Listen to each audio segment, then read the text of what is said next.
हिंदी में यूपीएससी की तैयारी से संबंधित प्रोग्राम्स को देखने के लिए सब्सक्राइब करें study IQ-IAS Hindi. Hello students, Bharat में क्या आप कल्पना कर सकते हैं कि भारत के प्रधानमंत्री किसी पब्लिक या सार्वजनिक मंच से आरबीआई के गवर्नर को ह्यूमिलिएट करें या फटकार लगाएं? ऐसा कभी नहीं होगा। लेकिन अमेरिका में राष्ट्रपति डोनाल्ड ट्रंप ने कई बार और कई मौकों पर पब्लिक डोमेन में वहां के फेडरल रिजर्व के डायरेक्टर्स को बार बार ह्यूमिलिएट किया है, उन्हें फटकार लगाई है, उन पर दबाव बनाया है। यद्यपि फेडरल रिजर्व ने अपनी इंडिपेंडेंस को बनाए रखते हुए फेडरल रिजर्व ने ब्याज दरों में कटौती का फैसला किया है। और यह फैसला केवल अमेरिका की इकोनॉमी और डॉलर से संबंधित नहीं है। वास्तव में जिस तरीके से डॉलर की ग्लोबल एक्सेप्टेबिलिटी है, तो इसका असर पूरे ग्लोबल मार्केट पर पड़ेगा। स्पेशली इंडिया की हम बात करें तो भारत की अर्थव्यवस्था, भारत के रुपए और शेयर बाजार पर क्या असर पड़ेगा, यह हमें जानना चाहिए।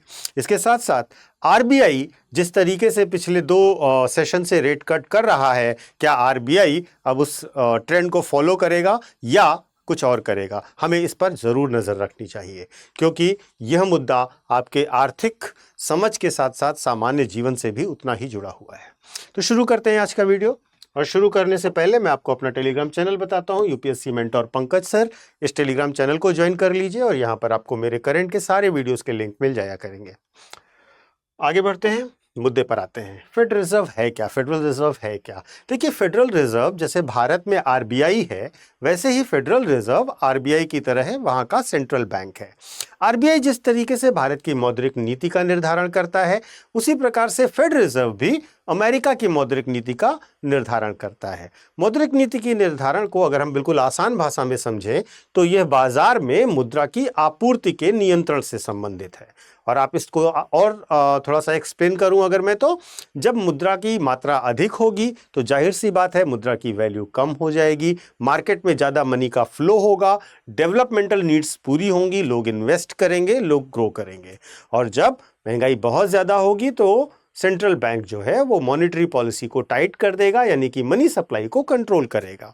तो अभी फिलहाल जो जो फेडरल रिजर्व है अमेरिका का, वो ये तय कर रहा है कि किसी भी तरह से मार्केट में डॉलर का फ्लो बढ़ाया जाए।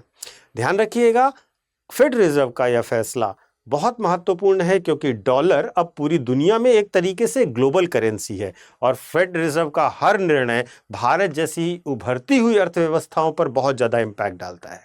तो फेडरल रिजर्व ने क्या किया है? फेडरल रिजर्व ने हाल ही में 25 बेसिस पॉइंट पर ब्याज दरों में कटौती की है। 25 बेसिस पॉइंट को अगर हम आसान भाषा में कहें तो इसका मतलब होता है 0.25% रेट कट्स किए हैं फेडरल रिजर्व ने। और इस छोटे से कदम, जो बहुत छोटा सा कदम दिख रहा है, इसके संकेत बहुत बड़े हैं। महत्वपूर्ण यह है कि अमेरिका अपनी अर्थव्यवस्था को मंदी से बचाना चाह रहा है। ट्रंप टैरिफ के बाद पूरी दुनिया से इनके ट्रेड खराब हुए हैं और वहां पर मंदी की स्थिति बन गई है, जैसा कि आपने हाल फिलहाल की बहुत सारी रिपोर्ट्स में देखा होगा। अभी वहां पर जीडीपी की ग्रोथ बहुत धीमी है, नौकरियां कम हो रही हैं, बाजारों पर लोगों का भरोसा घट रहा है। ऐसी स्थिति में फेड ने कहा है कि यह सिर्फ शुरुआती रेट कट हैं, अभी हम आगे और रेट कट्स करेंगे। यह महत्वपूर्ण है कि वो हालात की समीक्षा करते हुए आगे भी रेट कट्स करते रहेंगे।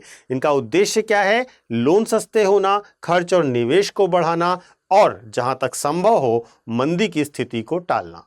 तो अब इस रेट कट का अमेरिका पर क्या असर पड़ेगा, सबसे पहले हमें यह समझना होगा। देखिए, अमेरिका में इस फैसले से कई बड़े बदलाव होने जा रहे हैं।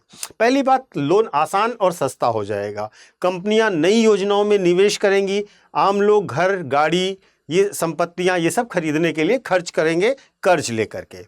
दूसरा, खर्च और उत्पादन बढ़ेगा। जब लोग खर्च ज़्यादा करेंगे, जाहिर सी बात है डिमांड बढ़ेगी, डिमांड बढ़ेगी तो फैक्ट्रियों में उत्पादन बढ़ेगा और रोजगार के मौके भी आगे मिलेंगे और रोजगार के मौके आगे बढ़ेंगे। महत्वपूर्ण यह है कि डॉलर कमजोर होगा, क्योंकि अगर आपने डॉलर की सप्लाई बढ़ा दी है, अगर आपने डॉलर की सप्लाई बढ़ा दी है तो जाहिर सी बात है इसकी वैल्यू कम हो जाएगी। और डॉलर अगर कमजोर होता है तो जाहिर सी बात है दुनिया की अन्य करेंसीज इसके कंपैरिजन में अप्रिशिएट हो जाएंगी। शेयर बाजार में की अगर हम बात करें तो सस्ता कर्ज मिलेगा, कंपनियों के मुनाफा बढ़ने की उम्मीद होगी और वहां पर निवेशक शेयर खरीदते हैं और इससे क्या होगा कि मार्केट तेजी से बूम करेगा अमेरिका का। लेकिन हमारा कंसर्न केवल अमेरिका नहीं है, हमारा कंसर्न है भारत पर क्या असर पड़ेगा। तो इसको थोड़ा सा प्रैक्टिकली भी समझिएगा। सबसे पहली बात यह है कि जब अमेरिका में रेट कट्स होंगे तो जाहिर सी बात है, मैंने एक वीडियो में आपसे कुछ दिन पहले डिस्कस भी किया था बॉन्ड यील्ड का कॉन्सेप्ट, ठीक है। तो जब वहां पर रेट कट्स होंगे तो जाहिर सी बात है बॉन्ड यील्ड कम हो जाएगी। बॉन्ड यील्ड कम हो जाएगी तो वहां के निवेशक जो हैं वो दुनिया के अन्य देशों में निवेश करने के लिए बाजार ढूंढेंगे। तो जब अमेरिकी बॉन्ड पर रिटर्न कम होगा तो निवेशक भारत जैसे उभरते हुए मार्केट की तरफ रुख जरूर करेंगे और इसीलिए हमारे देश में विदेशी पूंजी यानी कि डॉलर का फ्लो बढ़ने की उम्मीद है, ठीक है। तो चूंकि यूएस में बॉन्ड यील्ड कम हो जाएगा, इसलिए इंडिया में या इंडिया जैसे मार्केट्स में विदेशी निवेश बढ़ने की पूरी संभावना है। दूसरी चीज, अगर हम इसको रुपया बनाम डॉलर के नजरिए से देखें तो डॉलर के कमजोर होने का मतलब है रुपए का मजबूत होना। रुपए का मजबूत होना और डॉलर का कमजोर होना, इससे इंप्लीकेशन ये होगा कि भारत में आयात जो हैं वो सस्ते हो जाएंगे। आयात जो है वो सस्ते हो जाएंगे और जब आयात सस्ते हो जाएंगे तो निश्चित तौर पर हमें मार्केट में ग्रो करने का अच्छा मौका मिलेगा। कच्चा तेल, इलेक्ट्रॉनिक्स, मशीनरी, ये सब जो हम बहुत ज़्यादा आयात करते हैं वो हमारे करेंट अकाउंट डेफिसिट को भी कम करेंगे और हमें सस्ते भी मिलेंगे। और इसका फ़ायदा हमें महंगाई पर नियंत्रण करने के तौर पर भी दिखाई देगा। जब हमें तेल सस्ता मिलेगा तो हमारे देश की इकोनॉमी में महंगाई पर भी कंट्रोल करने में आसानी होगी। लेकिन चूंकि हमारा इंपोर्ट सस्ता हो रहा है, जाहिर सी बात है फिर निर्यात महंगा हो जाएगा क्योंकि हमारा रुपया मजबूत हुआ है। और जब हमारे निर्यात महंगे होंगे तो जाहिर सी बात है हमारे निर्यातकों पर दबाव बढ़ेगा और विदेशों में हमारा माल और महंगा होगा। आईटी, टेक्सटाइल, फार्मा जैसे सेक्टर्स को नुकसान झेलना पड़ सकता है। तो ये तो हुआ दोनों मार्केट्स का कंपैरिजन और प्रभाव। लेकिन भारतीय शेयर बाजार ने इस घोषणा को पिछले 2 दिनों में किस प्रकार से लिया? तो पिछले 2 दिनों में जब से फेड रेट की कटौती की खबर आई है, भारतीय शेयर बाजार ने सकारात्मक रुख दिखाया है। सेंसेक्स की अगर हम बात करें, सेंसेक्स की बात करें तो वो 400% आगे बढ़ गया है, ऊपर बढ़ गया है। 400 अंकों का उछाल आया है, प्रतिशत नहीं, सॉरी, क्षमा कीजिएगा, 400 अंकों का उछाल आया है सेंसेक्स में। और निफ्टी भी पॉजिटिव रिजल्ट्स और मजबूत रिजल्ट्स दे रहा है। आईटी और मिड कैप शेयरों में काफी ज्यादा तेजी देखी जा रही है क्योंकि इनका सीधा कारोबार जो है वो सीधा अमेरिकन डॉलर और अमेरिकी अर्थव्यवस्था से जुड़ा हुआ है। हालांकि इसके बाद मुनाफाखोरी के चलते कुछ ना कुछ बढ़त कम जरूर हुई है, लेकिन माहौल पॉजिटिव है, निवेशक सतर्क भी हैं और आगे का रास्ता डॉलर की चाल और फेड रिजर्व के अगले कदम को देखते हुए और ज्यादा पॉजिटिव होने की उम्मीद है। अब अगर हम बात करें आरबीआई की, तो आरबीआई के बारे में अगर हम कहें तो आरबीआई हमेशा फेड रिजर्व के कट्स का नकल नहीं करता है, लेकिन आरबीआई इंडियन इकोनॉमी की कंडीशंस को एनालाइज करते हुए अपनी पॉलिसीज में जो भी चेंजेस हैं वो करता है। लेकिन हिस्ट्री से अगर हम देखें, इतिहास ये बताता है कि फेड रिजर्व की कटौती के बाद कई बार आरबीआई ने भी ब्याज दरें घटाई ही हैं। लेकिन आरबीआई महंगाई, रुपया, विदेशी निवेश की स्थिति, इन सबको देखकर कदम उठाता है। हालांकि पिछले 2 सेशन से आप देख रहे हैं आरबीआई रेट कट्स कर रहा है। फिलहाल 2025 में आरबीआई ने कुछ कटौतियां करी हैं और अभी दरें स्थिर हैं, लेकिन उम्मीद की जा रही है कि आरबीआई भी अपने दर हाल फिलहाल में या आगे चलकर कम जरूर करेगा, जिसका लाभ भारतीय उपभोक्ताओं को मिलेगा। हमें loan, car loan, home loan सस्ते मिलेंगे, किस्तें कम हो जाएंगी। जो हम इंस्टॉलमेंट पेमेंट करते हैं उसमें किस्तें कम हो जाएंगी क्योंकि ब्याज कम लगेगा। तो अगर फेड रिजर्व लगातार घटता रहा तो भारत में विदेशी पूंजी का फ्लो भी बढ़ेगा और आरबीआई पर भी जो दर हैं उनको कम करने का प्रभाव पड़ेगा। तो ये जो पूरी फेड रिजर्व का एक छोटा सा रेट कट पूरी इकोनॉमी को कितना इंपैक्ट कर रहा है, आप इसको समझ पा रहे होंगे। वास्तव में इस पूरी बात को अगर हम बहुत शॉर्ट में कहें तो निवेशकों के लिए शेयर बाजार में उत्साह आ गया है।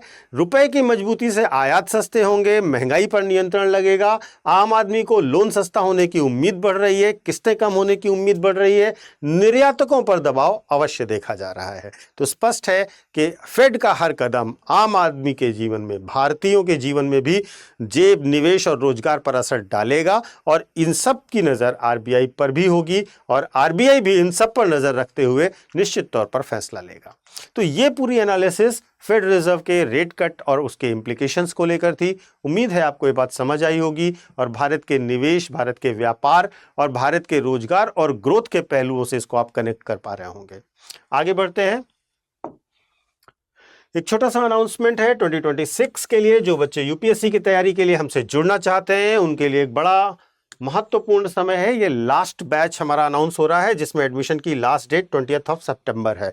20 सितंबर के बाद इस बैच में एडमिशन नहीं होंगे। तो ये लास्ट बैच है, आप इसे ज्वाइन कर सकते हो बहुत ही बेयर मिनिमम फीस पर। 7,499, प्लेटिनम बैच 13,999 और डायमंड बैच 16,999 में। इसमें आपको पूरा कोर्स, पूरा study material, books, notes, test series, residential programmes के साथ साथ स्कॉलरशिप्स भी मिलेंगी। तो इतना सब कुछ, और इसको आप चाहें तो डिटेल में देखना चाहें तो हमारी वेबसाइट या ऐप पर विजिट करके 2026 का प्रतिज्ञा प्लस बैच देखिएगा और इस P2I बैच में आपको जितनी सुविधाएं मिलेंगी वो सारा आपको डिटेल में वहीं पर मिल जाएगा।